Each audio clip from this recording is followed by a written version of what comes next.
કારેલા સ્વાસ્થ્ય માટે ખૂબ જ ફાયદાકારક છે. તેના કડવા સ્વાદને કારણે ભલે દરેક વ્યક્તિ કારેલાનું શાક ન ખાય, પણ તેમને તેના વિશે જાણવું જ જોઈએ. સામાન્ય રીતે લોકો ફક્ત એટલું જ જાણે છે કે કારેલા ડાયાબિટીસ માટે ફાયદાકારક છે, પરંતુ સત્ય એ છે કે કારેલાનો ઉપયોગ કરીને તમે ઘણી બીમારીઓનો ઈલાજ કરી શકો છો. કારેલાના સેવનથી પાચન સંબંધી સમસ્યાઓ, ભૂખ ન લાગવી, પેટમાં દુખાવો, તાવ અને આંખના રોગો જેવા અનેક રોગોમાં રાહત મળે છે. યોનિ માર્ગ કે ગર્ભાશયના રોગો, રક્તપિત્ત અને અન્ય રોગોમાં પણ કારેલાનો ઉપયોગ ફાયદાકારક સાબિત થઈ શકે છે. કારેલા નબળાઈ દૂર કરે છે અને બળતરા, ઉધરસ, શ્વાસની સમસ્યાઓમાં પણ રાહત આપે છે. કારેલા ચીડિયાપણું, પ્રમેહ, પાઇલ્સ વગેરેમાં પણ રાહત આપે છે. કારેલાના બીજ ઘા, અન્નનળી, બરોડના વિકારો અને લીવર સંબંધિત સમસ્યાઓમાં ફાયદાકારક છે. કારેલાના પાનનો રસ માથામાં લગાવવાથી ખોડાની સમસ્યા દૂર થાય છે. કારેલાના પાનના રસમાં હળદર ભેળવીને વાપરવાથી પણ ખોડો દૂર થાય છે. જો અવાજ બરાબર ન નીકળી રહ્યો હોય તો 5 ગ્રામ કારેલાના મૂળની પેસ્ટ, મધ અથવા 5 મિલી તુલસીનો રસ ભેળવીને ખાઓ. સૂકા કારેલાને સરકામાં પીસી લો, તેને ગરમ કરો અને લગાવો. તે ગળામાં સોજો મટાડે છે. 5 ગ્રામ કારેલાના મૂળની પેસ્ટ બનાવો, તેમાં મધ અથવા 5 મિલી તુલસીનો રસ ઉમેરો અને તેનું સેવન કરો. આનાથી શ્વાસની તકલીફ, શરદી અને ખાંસી મટી શકે છે. તાજા કારેલાના ફળો અથવા પાંદડાઓને વાટીને તેનો રસ કાઢો. તેને ગરમ કરીને કાનમાં 1-2 ટીપા નાખવાથી કાનનો દુખાવો મટે છે. ઘણી વખત નાના બાળકો પેટ સંબંધિત રોગોથી પીડાય છે. આવી સ્થિતિમાં 6 મિલી કારેલાના પાનના રસમાં થોડી હળદર મેળવીને પીવાથી રોગ મટે છે. જો પેટમાં કૃમિ હોય તો 10-12 મિલી કારેલાના પાનનો રસ લેવાથી પેટના કૃમિ મરી જાય છે.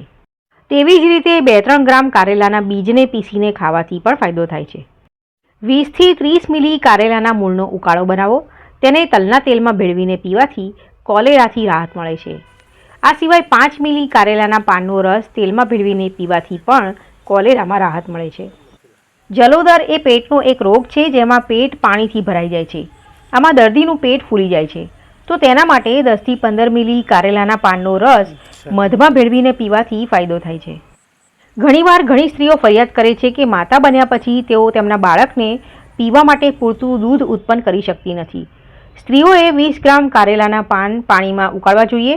તેને ગાળીને પીવાથી સ્તનોમાં દૂધ વધે છે.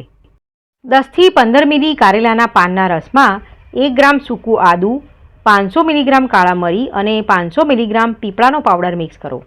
દિવસમાં 3 વખત આપવાથી માસિક ધર્મની વિકૃતિઓમાં રાહત મળે છે. કારેલાના પાનનો રસ લગાવવાથી દાદ મટે છે. જંગલી બદામના તેલમાં કારેલા, તજ, મરી અને ચોખા મિક્સ કરો. તેને લગાવવાથી ત્વચાના વિકારો કે ચામડીના રોગોમાં રાહત મળે છે. વાયરલ તાવ અથવા શરદીને કારણે થતા તાવમાં પણ તમે કારેલાના ફાયદા મેળવી શકો છો. તેના માટે 10થી 15 મિલી કારેલાના રસમાં જીરું પાવડર મિક્સ કરો. દિવસમાં 3 વખત પીવાથી રાહત મળે છે. ઘણા લોકો પગના તળિયામાં બળતરાની સમસ્યાથી પીડાય છે. તેમાં કારેલાના પાનનો રસ તળિયા પર લગાવવાથી રાહત મળે છે. મોઢામાં ચાંદા પડ્યા હોય તો કારેલાના રસમાં બોરેક્સ પાવડર મિક્સ કરીને લગાવવાથી ફાયદો થાય છે. તેમાં જોવા મળતા પોષક તત્વો અલ્સરને ઝડપથી મટાડે છે. જો ચહેરા પર કે શરીરના અન્ય ભાગો પર ખીલ થયા હોય તો કારેલાના પાનનો રસ ખીલ પર લગાવો.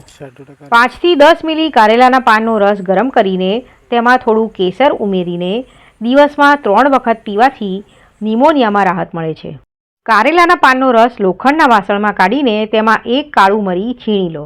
તેને કાજલની જેમ લગાવવાથી આંખનો દુખાવો, આંખમાં બળતરા અને રાત્રિના અંધત્વમાં રાહત મળે છે. કારેલાને સૂકવીને બારીક પાવડર બનાવો. તેને પાણી અથવા મધ સાથે 3થી 6 ગ્રામની માત્રામાં લો. તે ડાયાબિટીસમાં ફાયદાકારક છે. તે સ્વાદુપિંડને સ્વસ્થ બનાવીને ઇન્સ્યુલિનના ઉત્પાદનમાં સુધારો કરવામાં મદદ કરે છે. તાજા કારેલાના રસમાં ઘણા પોષક તત્વો હોય છે. તેનો રસ 10થી 15 મિલીની માત્રામાં પીવાથી ડાયાબિટીસમાં ઘણો ફાયદો થાય છે. આ ઉપરાંત 20 મિલી કારેલાના રસમાં 20 મિલી આમળાનો રસ મિક્સ કરો. 4થી 6 મહિના સુધી દરરોજ સવારે નિયમિતપણે તેનું સેવન કરો. આનાથી ડાયાબિટીસમાં તાત્કાલિક રાહત મળે છે. કારેલાનું સેવન હરસમાં ફાયદાકારક છે.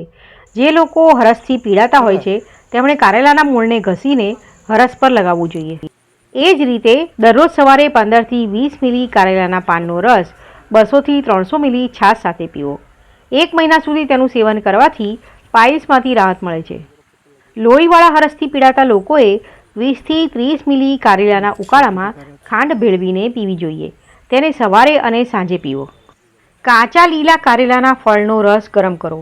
તેની પેસ્ટ લગાવવાથી સંધિવામાં રાહત મળે છે.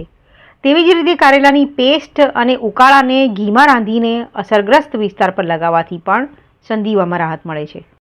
આ ઉપરાંત 10 થી 15 મિલી કારેલાનો રસ અથવા કારેલાના પાનનો રસ સરસવના દાણા અને સ્વાદ મુજબ મીઠું મિક્સ કરીને પીવાથી સંધિવામાં રાહત મળે છે.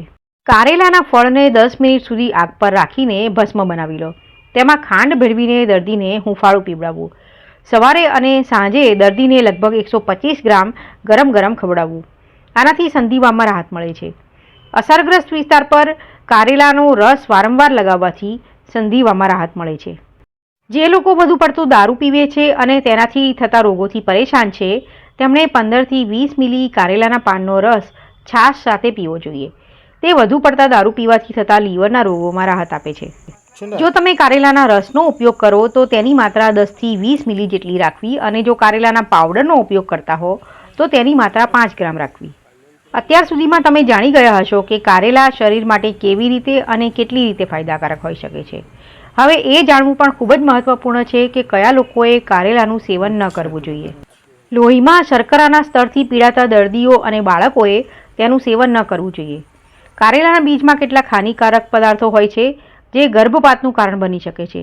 તેથી કારેલાનો સતત ઉપયોગ ન કરવો જોઈએ. કારેલાનું વધુ પડતું સેવન કરવાથી પેટમાં દુખાવો અને ઝાડા થઈ શકે છે. જો આવી સમસ્યા થઈ રહી હોય તો ચોખા અને ઘી ખવડાવવું સારું રહેશે. તો મિત્રો, વિડીયો જોવા માટે તમારો ખૂબ ખૂબ આભાર. ફરીથી મળીશું, ત્યાં સુધી આવજો.